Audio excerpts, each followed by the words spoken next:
Halo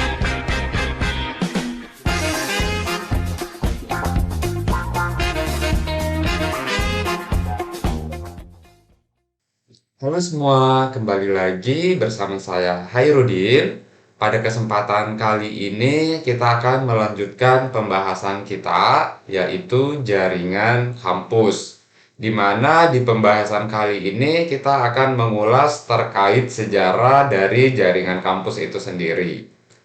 Jadi pada dasarnya jaringan kampus ini terbagi dari tiga generasi. Generasi pertama, generasi kedua, dan generasi ketiga.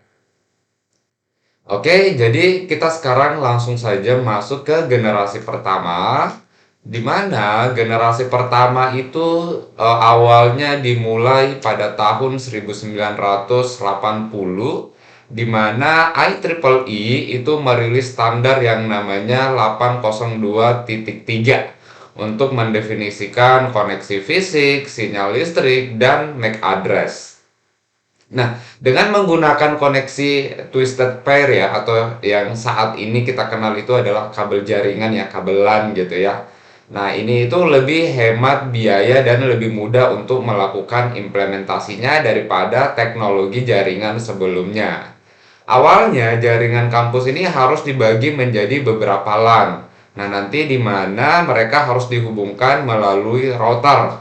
Dan pada saat itu router masih memiliki harga yang mahal dan kecepatannya pun juga masih rendah.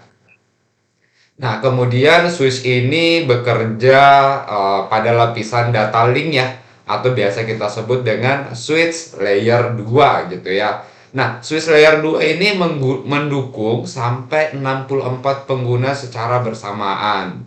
Jadi secara signifikan lebih banyak daripada kita menggunakan hub ya. Tapi jaringan pada periode ini itu masih tergolong mahal dan tidak efisien karena yaitu tadi menggunakan router sebagai node untuk backbone-nya. Oke, sekarang kita lanjut lagi ke generasi yang kedua. Nah, generasi yang kedua ini itu berawal pada tahun 1990-an. Jadi, di sini itu kita sudah mengenal atau melakukan sudah ada penemuan ya, atau kalau teman-teman mendengar istilah yang namanya World Wide Web atau WWW gitu ya. Nah, itu kan bisa kita mengakses internet pada saat itu dengan memanfaatkan web browser gitu ya. Kita sudah bisa surfing atau berjelajah di internet. Nah, WWW ini itu membutuhkan bandwidth yang cukup dan tidak dapat disediakan pada node jaringan backbone kampus pada saat itu. Karena yaitu balik lagi tadi karena menggunakan router. Router biayanya mahal, kemudian bandwidth yang diberikan juga masih rendah. Nah, disinilah dikembangkan switching layer 3. Jadi switch yang bisa berfungsi sebagai router ya, itu pada tahun 1996. Nah, backbone jaringan kampus itu terdiri dari switch layer 3 dengan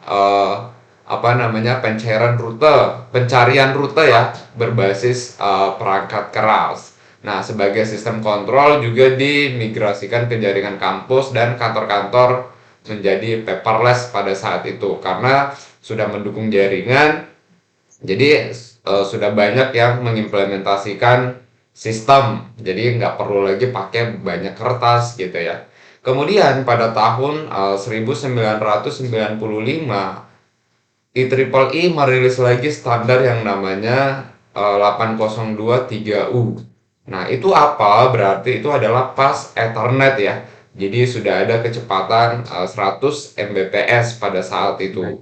Nah, di mana Ya, pemanfaatan bandwidth yang rendah tadi itu udah terbayar karena kenapa, Dek? sudah ada fast Ethernet. Jadi sebelumnya itu kan ada 10 Oh, Mbps atau biasa kita sebut dengan Ethernet. Nah, dengan adanya fast Ethernet ini kecepatannya jauh lebih besar daripada 10 Mbps tadi. ah, Jadi di sini belum juga kebayang sih sudah itu tidak memerlukan yang namanya transporter ya. quality of service lagi pada zaman itu. Mungkin pada saat dulu dia Diaktifin menggunakan aja. 10 Mbps ya, itu benar-benar harus dikontrol trafficnya. Tapi dengan Nggak adanya kelihatan di situ. peningkatan kapasitas tadi, Nah, itu membuat Ya, ada domain yang belum aktif kayaknya. traffic-nya jauh lebih besar.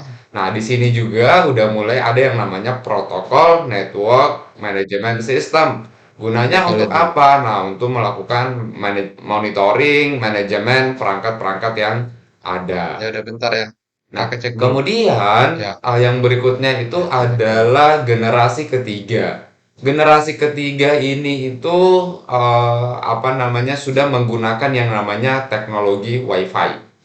Jadi kita sudah bisa mengakses jaringan menggunakan media nirkabel gitu ya. Nah, meskipun penggunaannya masih terbatas pada saat itu, ya mungkin bisa kita jumpai hanya ada di rumah seperti itu ya, atau hanya ada di jaringan-jaringan skala kecil.